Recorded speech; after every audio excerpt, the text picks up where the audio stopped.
Welcome to Have You Read It, the channel where we bring books to life, one summary at a time. Today, we're diving into Keith Hayward's Infantilized, How Our Culture Killed Adulthood, a 2024 exploration of a pervasive yet often overlooked phenomenon, the creeping infantilization of Western culture and its implications for society, politics, and the individual.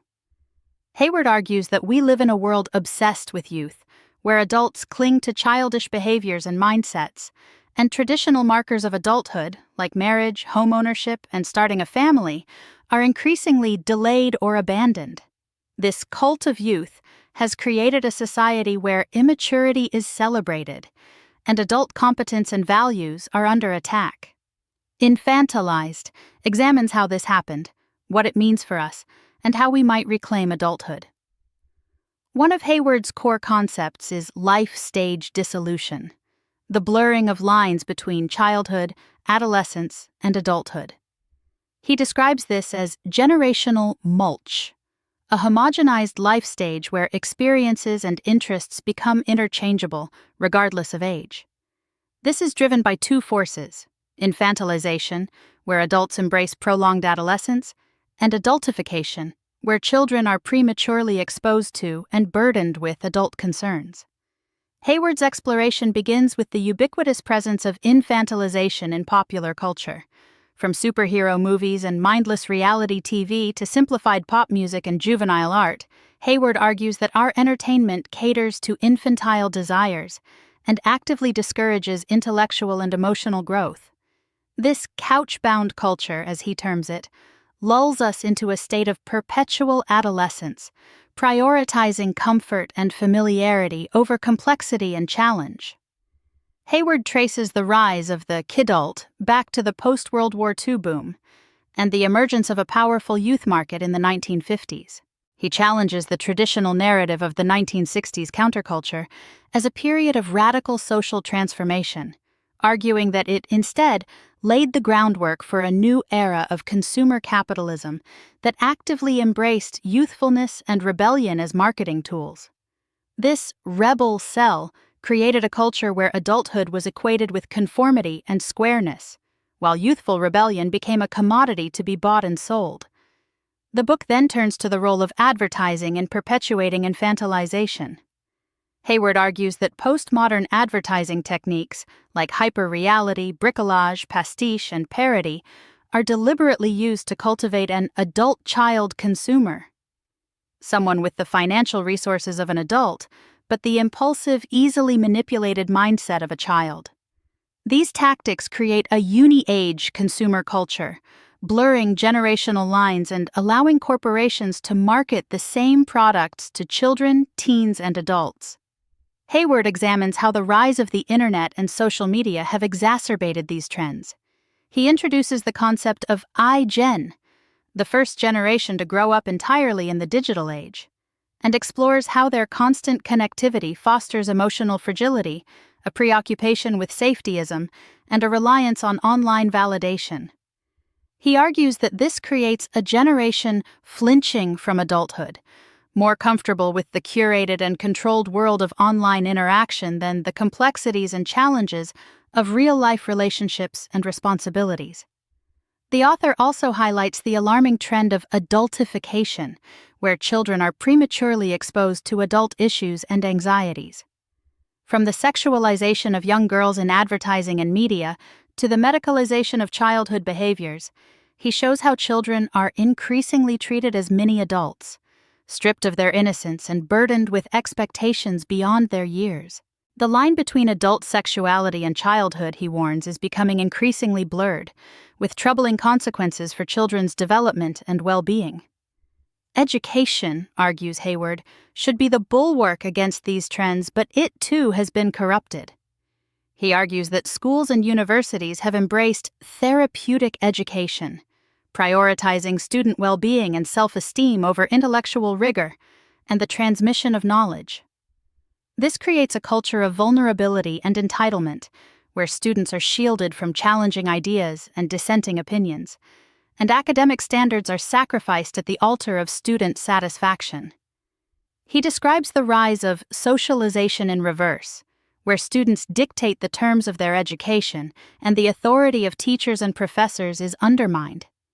Hayward continues by examining the psychological underpinnings of the infantilized self, focusing on the intertwined forces of victimhood and narcissism. He explores how our culture glorifies victimhood, turning it into a form of currency and a means of gaining social status. This cult of victimhood, he argues, fosters a sense of powerlessness and encourages individuals to view themselves as perpetually at risk, undermining their ability to take responsibility for their own lives and actions. This connects, he claims, to a broader rise in narcissism, fueled by social media and a culture obsessed with self-image and online validation. The infantilized narcissist seeks constant admiration, not for accomplishments but simply for being themselves. This creates a self-absorbed and entitled individual, more concerned with projecting a curated image of themselves than engaging meaningfully with the world. The result is a society increasingly fragmented and polarized, where empathy and genuine connection are replaced by performative displays of virtue and outrage. Finally, Hayward turns to the impact of infantilization on politics. He argues that the rise of the infantocracy, where politicians behave like childish attention seekers, and genuine political debate is replaced by a pantomime of empty slogans and symbolic gestures, is a direct consequence of these broader cultural trends. This creates a political landscape where complexity is avoided, critical thinking is discouraged, and genuine social progress is replaced by performative displays of virtue and outrage. He calls for a return to grown-up politics, where reasoned debate, informed decision-making, and a focus on collective action replace the current climate of emotional manipulation and polarized distractions. So, what's the main takeaway from Infantilized? Hayward argues that we face a profound cultural crisis, where adulthood, as a state of maturity, responsibility, and engagement with the world, is being systematically undermined. This crisis has far-reaching implications for our individual well-being, our social fabric, and the future of democracy itself. He urges us to recognize the forces driving infantilization and to actively resist them, both in our personal lives and in the wider culture. Here are some easy-to-remember heuristics for resisting infantilization. Embrace adulthood. Seek out challenging and enriching experiences that promote intellectual and emotional growth. Don't shy away from complexity or discomfort. Protect childhood. Safeguard children from premature exposure to adult anxieties and concerns. Allow them the space and freedom to explore the world and develop their own sense of self. Reject identity politics. Focus on shared values and collective action rather than divisive, identity-based grievances. Don't catastrophize. Be wary of fear-mongering and exaggerated narratives of risk and danger. Cultivate a sense of perspective and reasoned judgment. Demand more from education. Support institutions that prioritize knowledge, critical thinking, and the development of independent, responsible adults. Resist safetyism. Challenge the culture of overprotection and risk aversion. Embrace reasonable challenges and encourage resilience. Limit exposure to lifestyle advertising. Be aware of the manipulative tactics used by advertisers and make conscious choices about your consumption habits. Reject pantomime politics. Demand more from our political leaders.